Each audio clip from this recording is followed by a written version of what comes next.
All right, hello, Idiots on Parade, the Too Ugly for TV podcast. We mock the news so you don't have to. Hello, Jake. How's it going? All is well here. That is Jake Vevra, stand-up comedian in New York City. I am Nathan Timmel, stand-up comedian in Iowa City. Jake, Merry Christmas yesterday, kind of. Jake, every single podcast I listen to, except for the news podcasts, they're on vacation. They are either not broadcasting or they are airing reruns. So you and I are fresh. We're recording early. It's December 21st, but this will post December 26th. We will not miss a week. New content always, listeners. Yes. You are welcome. Fuck all those other shows. Yes, them and their vacations. And if you're listening on Chicago, I can afford to go places. Stop bragging and start recording. And we have no lives. Actually, well, I'm just driving to the in-laws' house. So, if you are listening on Chicago's Comedy Scene Radio Network, thanks for tuning in, Chicago. Thank you, Chicago. All right. Let's just quick jump in. The first story. Oh, I thought this was kind of cute. I follow a lot of, I actually posted a short video about what I'm about to bring up. I follow a lot of fuckheads on Twitter, and by fuckheads, I mean politicians. And the GOP official account the other day tweeted that people that live paycheck to paycheck, that amount is 60% of workers live paycheck to paycheck. And I thought, wow, that's really high. That's horrible. I should look up and see what it was under Trump. And the first thing I Googled was 2019, 59%. So it's up. Yes, it's up. And sure, that 1% represents, I don't know, 1 million workers, 400,000, whatever it represents. Those people are hurting.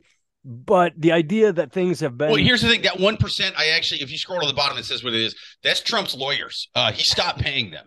And now they're having to sell NFTs to make ends meet. Those NFTs are several $100 in value now. I read it. I fell for a clickbait headline. It said Trump NFTs dropping in value.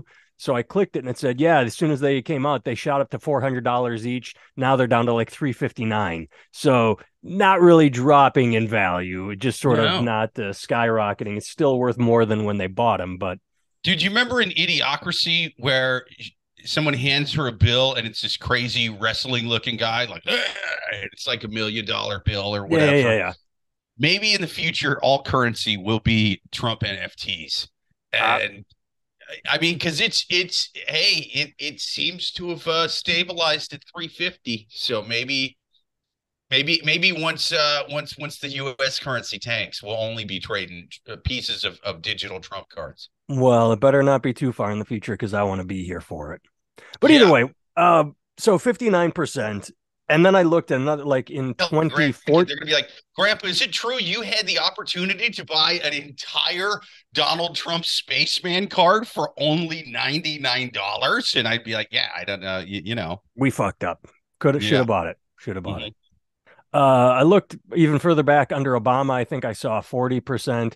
Whole point is, people fall for this shit, and it's amazing. It's 2022. We are almost in 2023. And people fall for this tweet is right in front of me, 60%. It's got to be the worst it's ever been. It actually hit 79% under Trump for 1 year. I forget which one, either 2017 or 2018. But I just found it interesting, the idea that they're tweeting out scare tactics that are easily researched, but people are too lazy and stupid to research them. So they just go, yeah, Biden's in power. Everything sucks right now. And then when the Republicans are in power, and either side, the Democrats do the same thing. Things have never been worse when the other party's in power, and things have never been better when your side is in power. And that brings to something else I want to talk about. That everyone has been talking about the border crisis for 2 years since Biden took office, except if anybody remembers, Biden didn't rescind Trump's border policy. He just sort of left it in place. One of those things like, oh, we got to take care of our border. Oh, no, I'm in office. Let's just keep that policy in place. So for the past 2 years, Republicans have been technically complaining about Trump's border policy, but nobody pays attention or cares. True. Right. Yeah. He literally has done nothing different from the last guy. And they're sitting there going, oh, he completely uprooted it. He did one thing different, Trump, and I don't disagree with this for a bleeding heart liberal, as I get called, because I tend to vote moderate, which is bleeding heart liberal these days. He did say that they didn't have to stay in Mexico and get vetted to come in. They could start crossing the border. And remember that was one Trump thing that Biden did change is Okay. you Okay. don't have to camp in Tijuana and wait to cross the border. Although that is still in place. Or no, I'm losing track. I don't know. It's not that much different. It's kissing Sure. cousins. Sure. Right. And I love in this article how it was saying too, uh, they're keeping in place the policy that you get turned away if you have COVID or something, Yeah, and like people are somehow pissed off about that. Like, oh, can you believe that they're turning these migrants away? It's like, I'm sorry, if I try to go to Canada and I have fucking COVID, you think they're letting me in? You dumb assholes. yeah. Well, and again, these are the people that were triple masking and quadruple vaxing because they're liberals. They want everybody to come in, and the idea that do you want to just keep wearing masks and shut the economy down if this gets bad again? Now that we're indoors for winter, Right. there We should got the be. vaccine now, man. Like just fucking. I'm not talking to people who are overweight, older, pre-existing conditions, whatever. But to the rest of us, just take your shots, go out there, do your fucking thing. Yeah. The Biden administration announced in April that it intended to wind down the policy. So when it Sure. expired, they were not going to renew it. That was the big change is, oh, I've left this in place. It's been 2 years. Let's just see what happens. Well, and everybody's been complaining about it. Well, nothing's happened. They keep saying he has no policy, and maybe he doesn't. He hasn't really announced here's going to be our new border policy. So Republicans are correct there. But now it's been stayed. So Right, right. And see, here's the thing, not to sound like a total right winger or nothing. I'm cool with not letting people in if they got active COVID. Call me a fucking xenophobe from outer right. space, man. But like, I don't, and these are the same people who, like you said, oh, gotta wear 17 masks, gotta get your shots. And it's like, oh, wait, except for that guy because it's some hot button issue for me. I don't care if he coughs on my fucking kid with COVID-19. Exactly. And the more funny stuff as I read through the story, it's been Biden says the Biden administration has stressed that it will continue to remove migrants who don't qualify for asylum. Hey, Jake, quiz time for you. The president in the past, a decade past, who expelled more uh, Latino immigrants than anybody? Who took immigrants and shot them back across the border more than any other I president? believe that was the right wing xenophobe Barack Obama. You are correct. Funny how Oh nobody talks about yeah, that. That's that's not in this right. article either. This CNN article does not point out that for all the chest thumping of the Republicans, the president who deported, got rid of more immigrants Yeah, was Obama. So, Barack build those cages, Obama. That's what his birth certificate reads. I'm the only one who's actually seen it. the birth certificate build those cages, Obama. Either Yep, way, yep. why do you think You know people where he just was born? You know where he's born? Brazil, dude. No one saw it coming. He's Brazilian. Brazilian build those cages? It's nice. Yep. It's got the it's got some nice feel Yep. to it. Mm-hmm. Well, either way, let's talk double standards. Oh, we are talking double standards, the way each political side plays with one another. I don't know if you saw this. I read it last week. Margot Robbie gave an interview where she said that on the scene of her new movie, there was nothing in the script where she was supposed to kiss Brad Pitt, but she wanted to do it anyway. So she just kissed him and, they were recording and they wanted to get his honest reaction. Well, apparently she faced backlash for that. And now Margot Robbie has spoken out after facing huge backlash for that unscripted kiss with Brad Pitt and clarified they established their quote boundary. Okay, fuck off, anybody. First of all, huge backlash. I'm sure it was 4 people with too much time on their hands. It's a thing you and I always talk about. They went on Twitter. They found the 4 stupidest people. How dare she invade his Sure. privacy? There is a double standard. South Park covered it better than anybody. If Margot Robbie wants to kiss a grown man, No one cares. My wife would not care. If Margot Robbie came up to me and said, "Hey, I'm just going to give you a kiss," and kissed me, like, it's Margot Robbie. Now, a man kissing a woman, we can say that is wrong. That is sexual assault all day long. But the double standard is when a beautiful woman wants to kiss a man, shut the fuck up about it. Sure, it would be. Well, my wife wouldn't be okay with it, but it'd be a different kind of thing. It wouldn't be like, "Oh my God, you've been me too." It would be she would go Karen from Goodfellas, and she'd be like, "Margot Robbie's a whore. Yeah. Is it? Where's the super? Margot Robbie lives here. She lives at 6B. You have a whore actress living in your building. You're a whore, Margot Robbie. Get your own goddamn man." And then Well, she'd when get I mad say at my me. wife would be okay with it, I don't mean like but she would get it. She'd be like, okay, that's Margot Robbie. I'm just saying that overall, like I said, South Park, nice. There would be South Park problems, but nailed it would be my fault too. I'd wake up with that gun in my face, the whole fucking thing. it. Controversial. She has addressed the controversial kiss with Brad Pitt following criticism.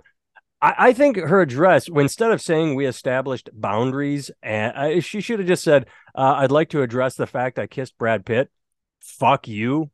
That should have been her addressing it. That I would love to have seen her come out and say, "I would now like to address the fact that I kissed Brad Pitt when he wasn't ready for it." Fuck off, anyone complaining. Yeah. She says she shrugged her, but like she's goofing around. No big deal. No big deal. Because here's the thing, like, if was there backlash from the dude that she kissed? If Oh not, yeah, then there that you makes go. it, you know what I mean? Like that's called consent, dummies. Is Brad Pitt calling for her to be arrested and tried like Harvey Weinstein? I don't think so. In fact, Brad Pitt never said a word. She's the one that said, "I kissed him when he wasn't ready." Right. Yeah, Yeah, it's you're yelling about two grown people consenting to a kiss on stage. during a movie. All right, Jake, I need you Yeah. to explain something to me because I don't understand anything. And since you are a lawyer, um, Alex Jones seeks 1.3 million salary in InfoWars bankruptcy. Apparently, he used to make 1.3 million dollars a year, and then now he's beginning a bi-weekly salary of $20,000 since his company filed for Oh, how's he bankruptcy. going to survive on that? You people are Exactly. monsters. And now How he wants dare to you go take back all to that money from my 1.3 client? million. Why is he getting anything? If he is declaring bankruptcy and he owes 1 point whatever billion dollars, shouldn't they say what happened to garnishing wages? This is what I don't understand. If I were a judge, I'd say absolutely, you get your 1.3 million back and it all gets garnished and goes to the victims because you lost that case. Explain to me how he gets to say I'm bankrupt, I have no money, but I get 1.3 million and I'm not going to pay those people after fucking them. I'm confused. Yeah, I mean it. I get that there's a certain thing to where it's like, well, I have to be able to eat. Yeah. Okay, fine, but like minus the cost of I don't know. Hey, what is like a full time, let's say, GM at Arby's make? You get that. You know, like if Yeah. that this whole thing, like because that's America. After a certain amount of money, it's just sort of like, yeah, but he's a rich guy. We have to pander to his shit. Well, you can't go to prison, can you, rich guy? No, as the tennis courts, you know. And so they have those crazy white collar businessy criminals jails and shit. It's the same thing for him. It's like, well, yes, we know he owes $1.7 billion for getting death threats sent to the families of school shooters, but he's a rich guy. I mean, he needs that 20 grand a month. It's a modest 20 grand, you know, and it's like, it's insane. Give him the amount that he needs to live in a cheap, shitty one bedroom and, cook his own chicken and everything, and that's it. I am going to tie this back into the very first thing we talked about, where I brought up the 60% of people living paycheck to paycheck. I read an article, I think it was in the Atlantic. I'm not positive. It was written by a guy who he said, I just discovered what it means to be living on the edge, living paycheck to paycheck. He said what he did a survey or he did some research, and the overall theme of the article was most Americans could not raise, and it was either $400 or $600, something like that, could not raise $400 in an emergency. So if they got a flat tire, boom, that fucked their entire month because they could not pay for a new tire. And the reason I'm bringing this up is, turns out the guy in the article, this wasn't anybody researched and blew it up and say, hey, you wrote this article about how you can't raise $400, but look at this. He wrote in the article his own expenses and how he was strapped for cash. He bought a home in the Hamptons before selling his condo in Manhattan and was paying double mortgage and was sending his daughter to Columbia. Oh my goodness, you poor guy. You couldn't afford your house in the Hamptons and your condo in Manhattan at the same time. So when it comes to Alex Jones, live within your means. Yes, there are people who struggle from paycheck to paycheck because they don't get paid a lot. But when you can afford a house in the Hamptons, I mean, fuck off with the I can't raise $400 in cash. Hang on. He's writing for other people. It sounds like it doesn't sound like he's saying him. He's talking about like the average American. He was saying, I am one of the average Americans who cannot raise $400 in an emergency. That part. Okay. He said Americans are so cash strapped that they live paycheck to paycheck. So he was writing from his. That's why I said nobody unearthed this. He didn't write an article on how, hey, I struggle to get cash and it's because I work at a Jiffy Lube and only make this. No. He wrote that I struggle to raise cash just like any other American, except my struggle involves owning a house in the Hamptons and a condo and a daughter. And so that ties in with the Alex Jones thing. Yeah, you used to get paid $1.3 million a year, and you bought a house that reflected $1.3 million a year. You got sued. You fucked up. You were an asshole. You are an asshole. You had people getting death threats because you're an asshole. Now you owe 1.6 billion. You get 20,000 a month. You get a smaller house. You get an apartment, whatever it is. You don't get to go back to being 1.3 million just because you were there. Live within your means. My wife and I have a very small house, even by Iowa standards. And guess what? We can afford it. We bought it when it was cheap. It's still one of the cheaper houses on our block. It's small. What are you going to do? But we're cozy and happy. It made me think of like when the housing market crashed. If you can afford a Volkswagen, you don't buy a Ferrari and then say, oh my God, I can't believe they're taking my Ferrari away. No, live within your means. That's not everybody.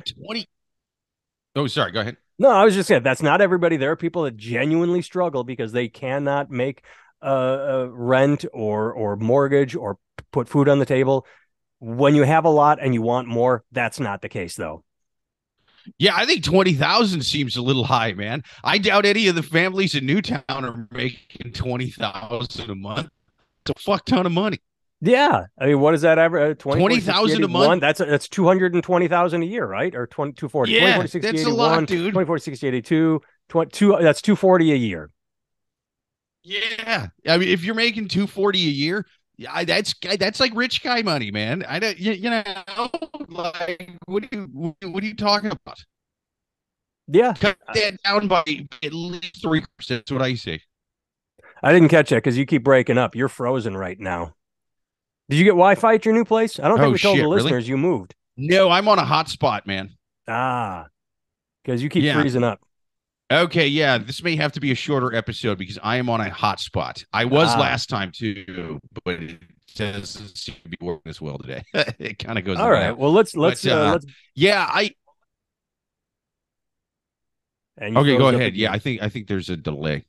All right. Well, let's bang it out with two more quick stories. One, we've already talked about this. The flashy jewelry flaunting Brooklyn pastor who reported being robbed while preaching in his church was arrested on federal charges Monday. Lamore Whitehead was arrested for defrauding a parishioner, trying to extort a businessman, and lying to the FBI.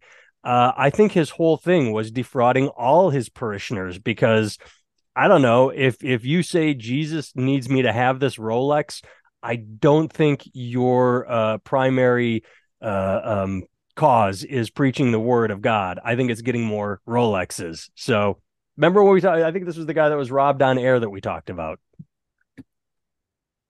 Yeah. It to me, the fine line between committing wire fraud and just doing what churches be doing is very thin. I mean, again, I'm an atheist, so I think it's all fraud. I have a sneaking suspicion that guy they say they're giving the money to doesn't exist, and it's all going right down here. But to me, they should get less money than Alex Jones. These fucking preachers, they should be sued for way more. What he gets sued for? 1.6 billion because they got death threats to families. You know how many people the Catholic Church has actually killed and how many kids they've actually molested? They should be getting sued for like $1 trillion. That's what I say. I agree. Alex Jones is a fucking angel compared to the Catholic Church. Well, it's always nice when bad things happen to deserving people. All right, one final story. This is it's not loading. This is, I'm going to call it a math story where cause and reaction. Oh, you did this and now you're shocked this is happening. Indonesia bans sex outside of marriage as parliament passes sweeping new criminal law. Now, I saw it in there somewhere. It just said it applies to foreign residents and tourists. And they say that and you thought Trump's border policies were wild, huh? Wow. Jesus Christ. The problem is a border around that pussy, man. He's putting a wall around that pussy is what I mean.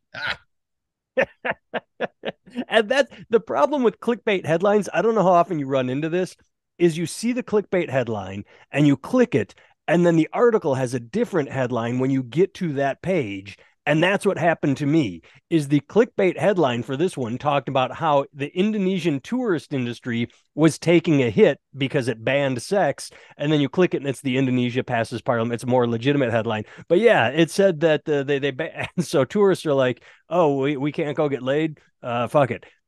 Indonesia, what did you think was going to happen? Now, especially when you have Thailand really close. If anybody wants to go to the sex trade, they can go to Thailand or the Philippines. Okay. I missed the part where they were enforcing this on tourists. I want to know. See, it's one thing to pass the law. It's another thing to enforce it. That's what and that was always my argument about, assault riflemans and things like that in like flyover states where I'm like, yeah, but they're going to keep selling them anyway at gun shows and stuff. And the law enforcement are not going to enforce them at all because they're like, man, this is the way that Ronald Reagan and Jesus in Washington would have wanted. So it's just, enforcement's another thing. I want to know who's in charge of going door to door, making sure no one's fucking at these hotels. I want to know who's going, sir, I hear the bed knocking in there. Let me see your papers. Let me see the rings. Let me see your wedding papers. Marriage certificate. Who's doing that? Yeah, I mean, that's a good point because that was the only reason I clicked on it. They can, create whatever law they want. Well, I mean, this goes to the World Cup when Qatar said, hey, we don't drink. Drinking is banned in our country, but we get it. We're going to host the World Cup so we can have beer in the stadium. Oh, one day beforehand, they decide, no beer in the stadium and pissed everybody off. It's one thing to say our people have to abide by this law and you should abide when visiting, and another to get it like, hey, we're kind of fucking nutty on this one. If someone wants to have a beer, you can go to hell and have your beer. We won't. We're pure. It's just the idea that the enforced morality. I've never understood it. And we do that shit here in the States with the same. I mean, Porkies 2 was built on that, I believe. Porkies 2 was the whole like, oh, pornography is bad. And then the council members are watching it in the basement anyway. It's the way it's always been. Sure. I mean, so many things that Porkies 2 called, Porkies 2 predicted this Malaysian law. They did. It used to be a very progressive Islamic country, but Porkies 2 was like, I'm telling you, there's going to be a shift in like 50 years. You guys don't see it coming, but we at Porkies 2, we know it's a. When and none of that's going through. And I got to make a movie to show him what's up. And I have not. I hope Bill Clinton gets in trouble for getting blown in a hotel in Malaysia. That's what I hope. That would be good. Well, I'm gonna watch. I wish I could also hear. What's up? No, I was just gonna say you broke up for half of that. I'm losing you on 3/4 of what you're saying. So I was just gonna sign us off and say that I'm gonna go watch Porky's 3 to see what's happening in 2023. Might as well. I'm gonna watch. Let me just say. I want to see the speeches of the guys on, like the parliament floor or whatever, who are getting sex before marriage, man. I want to see the guy who's sitting there going, how am I going to make Malaysia great again? Well, I got plans, and he's tying it to all kinds of other shit. He's like, condom sales started rising in what? March of 2020. You see where I'm going with this? Premarital sex caused COVID, guys. I'm telling you, we need to nip it in the bud. We need to outlaw this. After tying it to all kinds of other things, just like, our GDP drops as Tinder pro swipes go up. You understand? People decide, I don't want to go to work today. I just want to fuck and fuck and fuck and not get married. And now our economy's in a shitter. We need to ban this. See, I thought you were going to go a completely different direction. Same concept, politicians selling his thing. All right, I'm running for whatever, president, parliament, king of Malaysia, whatever they have. I'm an American, which means I get to be ignorant on their form of government. Yeah, I'm completely frozen. Yeah. I am running for office, and unemployment is down, tourism is down, our education levels are dropping, and only I can fix it. I'm banning premarital sex. Once we ban premarital sex, unemployment will drop. We're gonna get more to it. Like I thought you were gonna go there and say I'm gonna fix all of these actual problems by banning sex. That's what I would like to see him tie. How you ban sex and then increase employment, drop unemployment, and reduce drug use all through the banning of sex. People talking about spending money on infrastructure. There's only so many potholes because people are fucking in cars parked on the side of the road. Yes, I will build a bridge through banning sex. All right, Jake. Good to see your face. Listeners, thanks for listening. Chicago, thanks for listening. Watchers, thanks for Chicago. Watching. The next time Jake and I speak, he should have Wi-Fi. It should all be connected at his hopefully they're taking forever in this goddamn new place. Well, I mean, we have over a week because, as said, if anything happens, I should say this in closing, this will air on December 26th. We are recording on December 21st. If aliens invade and the Earth is destroyed on December 23rd and we didn't talk about it, that's why, because it happened after we recorded. We will see you come January. I'll see you in 2023, Jake. See you then. Happy Kwanzaa. All right. Take care, my friend. Later.